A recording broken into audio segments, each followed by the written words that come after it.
Hello everyone, welcome back. Today I'm going to be talking about thrusting with the polearm. Okay, we're going to talk about offense. We're going to talk a lot about defense. There's a lot of people that like their whole game with a polearm is thrusting. Okay, that's like the main thing that they want to do. Now, if you want to get good at thrusting, okay, first of all, thrusting is really about controlling the center, right? So in this position here, like we're kind of offline. If I thrust, I'm going to go past them. If this person here thrusts, they're going to go past me. But if I can just change the angle a little bit, I can get, I can change. If I can just step a little bit to the side, change the angle, I can stab them. Okay. Now, thrusting with a polearm or a spear is really no different than thrusting with a rapier. Okay, so same deal here. I'm here right now. Both our points are offline, right? But if I step a little bit this way, all of a sudden I've got the angle. Okay, and all the stuff that you would do with the rapier, as far as like trying to get, let's say, on the inside, thrust through, right? All that stuff is the same with the polearm, right? So everything I can do with a rapier, I can do with a polearm. It's just that I'm starting a little further back, right? So I'm here, both points are offline. If I step, I got the stab. I'm here, right? I can get out. So I can make the same exact circles. Everything I do with a rapier, I can do with a polearm. So that's, if you want to improve your thrusting game with polearm or with a spear, with a glaive, learning to fence will make you better at it. One of the things I want to show you guys with the rapier, right? So with the rapier fully retracted, right? This is as far back as I would comfortably go, like either here or up here. Let's say the tip, I'm starting off here, fully retracted. If I extend my arm, you see that it gets to the other post over there. Okay, so that's about 30 inches. Okay.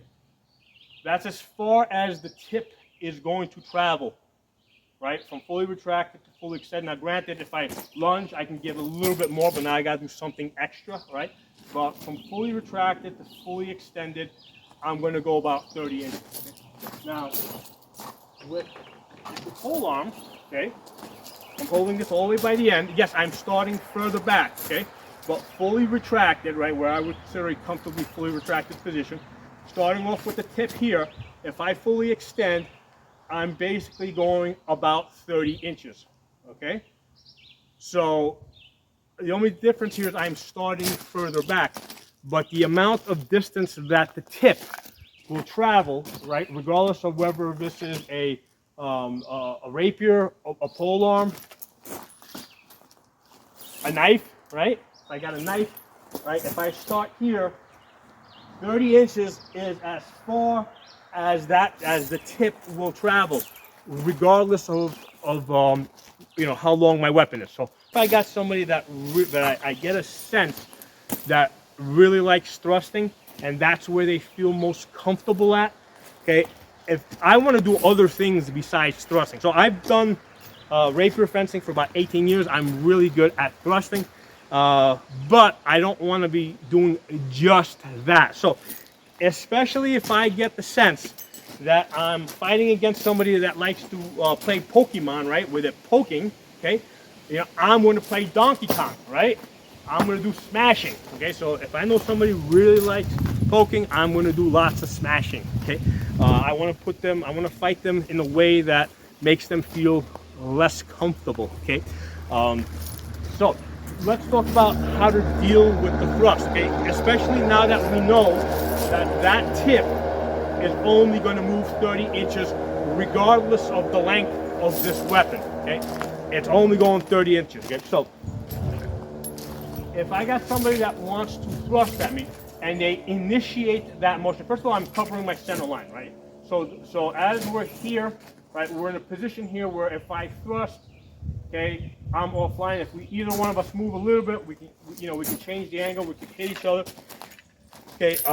What I want to do as soon as they initiate a little bit of motion, because I don't know exactly what they're going to do. I don't know if they're going to change their angle. As soon as they initiate their action, okay, what I want to do is move back, and what I'm doing is I'm matching their speed, okay? Because now, and this is like one of the most important parts of this video, okay? Picture this: you're standing on the side of the road, right? And you see a car going past you at 60 miles an hour, okay? So you're just standing there, car goes past you at 60 miles per hour. The car's going way too fast for you to see what the driver is doing inside. You can see through the window, but you're not going to be able to see what they're doing because they're going right past you 60 miles per hour.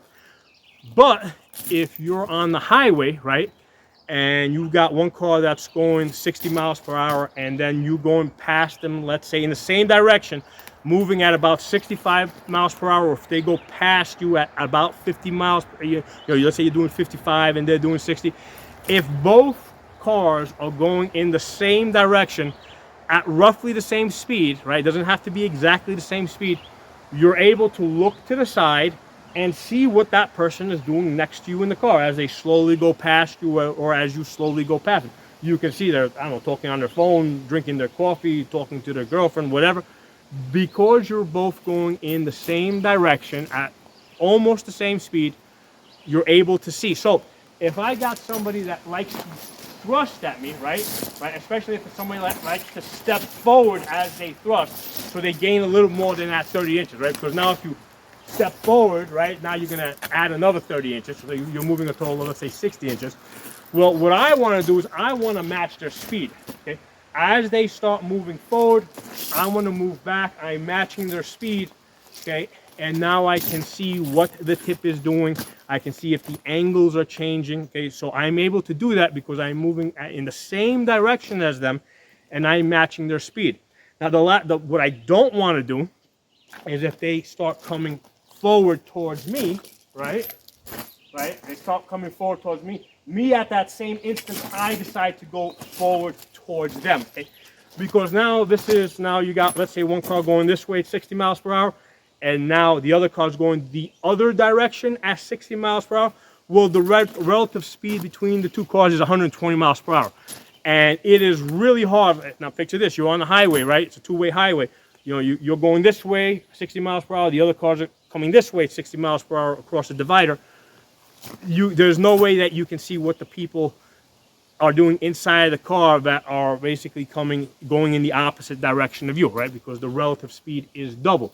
So that's why in both fencing, right, with a rapier, spear fighting, pole arms, if somebody initiates a thrusting motion, right, my initial reaction is going to be to move back so I can see what they're doing, and then formulate a plan to like really quickly counter, okay? Because what's going to happen is if somebody's here and let's say I'm starting with the tip here, I extend, I pretty much have to pull this back now, right?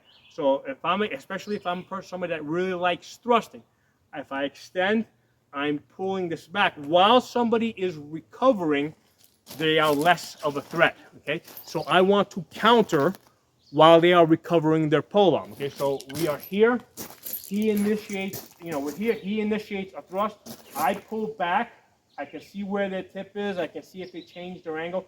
As they're recovering, then I will come in, and then I can either thrust or make my cut. I did a separate video on the 4 types of attacks that I use with a polearm. Just real quick, it's either a strong side attack, right? So if I'm holding this right-handed, either cutting, right, or if I'm a little bit out of range, thrusting. So it doesn't make a difference if I'm thrusting or cutting. If it's from the strong side, right?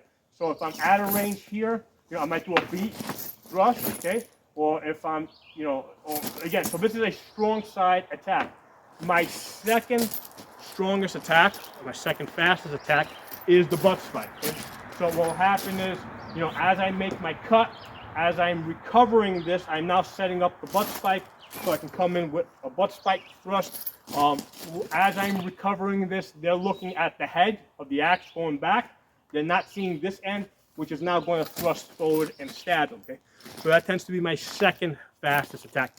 My third fastest, okay, is basically a back cut. So instead of cutting there, I'm going to pull my arms short, and then come with a back cut, okay? So instead of cutting there, I'm gonna pull my arm short and back cut, okay? And I can also turn that into a thrust. Okay? So this is an attack from the offside, from the other side, okay? So as I stand here, right, I'm gonna beat the weapon to the side, right? And from here, I'm now in a position to either thrust or cut, depending on the distance. But it's a back cut, okay? And it can be either a thrust or a cut, just depending on the distance, because it's not just you moving, it's also them moving, okay? So that's my third fastest, strongest attack. And then my weakest, my fourth fastest, however you want to look at it, is an offside attack, okay? Offside attack meaning that I'm crossing my arms to the other side, right? Right. So there's two ways I throw this attack. One is with the arms, right? You can see how I'm, like, you know, I'm making and the other one is, which is faster, right? Is where I take this hand and I drive this into my armpit, okay? And I'm using the lever of the polearm to make that attack, and that allows me to, you know, make a cut and recover really fast. Okay? So those are 4 attacks that I want to bring into the fight. And especially if I get a sense that my opponent just wants to thrust, okay, and that's what they feel most comfortable with, I'm definitely going to want to close in and start introducing one of those other 4 cuts, which is going to make them less comfortable, right? Because people that tend to basically spear duel, right? Once you close in on them, you know, they basically want to just back up and, you know, do more stabbing. Okay, so again, if somebody's trying to play Pokemon with me, I'm going to counter with Donkey Kong. Okay, I'm going to counter by smashing. Okay, so I'll use one of those other 4 types of cuts. Now, from my philosophy, again, the thrust, you know, like I said earlier, from a strong side attack, what a thrust, if my attack is out of range, then it becomes a thrust. If I'm in range, let's say I step in, it's a cut. Okay? So to me, the thrust is really part of my onside attack or my offside attack. All right. So again, if I'm gonna, let's say, back cut, I come here, right? I beat the weapon to the side, and I can follow it, come back with a thrust if they're out of range, or if they're in range, come in, and I come back with a back cut. Okay? So the main thing I want to tell you guys in this video about thrusting, okay, is that it is a lot on the offense, right? If you're trying to get better offensively at thrusting, I definitely recommend that you also pick up rapier fighting, okay? Because the rapier, guys, so you got what I have here is a long, thin sword. This sword is not very good at cutting, okay? So even if this had a sharp edge and I were to make a cut, okay, even hitting that wood over there right now, you know, it just doesn't have enough mass on it to make an effective cut. So this is a long, thin sword, right? It's designed for thrusting. So people that use these types of swords have developed a really good, you know, thrusting style that you can learn from, right? And you can, the things that you learn with the rapier will absolutely carry over to your polearm or your spear or your pike in terms of thrusting, okay? So yeah, so on the offense, definitely pick up some rapier, you know, do some rapier fighting and get good at it. I mean, to me, fighting is fighting, right? You know, I very much enjoy one day doing rapier fighting, the other day doing armored combat, okay? So, you know, all types of fighting is good, okay? So this is a good way to get good at your thrusting game with the polearm. Now on the defense, and this also applies with the rapier. So even if I'm using a rapier and somebody is coming in on me, they initiate a thrust. Again, my first reaction is to step back. Okay, I want to step back, see what they're doing, see how they're changing the angles, right, and then follow up. You know, basically follow their tip back. Follow their sword back with a counterattack. Okay, so that's my philosophy. One of the primary things that I do to counter thrust. You know, match their speed, right? I want to be going in the same direction with them, as at the same speed. I can see what they're doing, and then I can follow them back with some type of a counter. Okay, so drop some comments below. Let me know what you guys think. I'll talk to you all soon.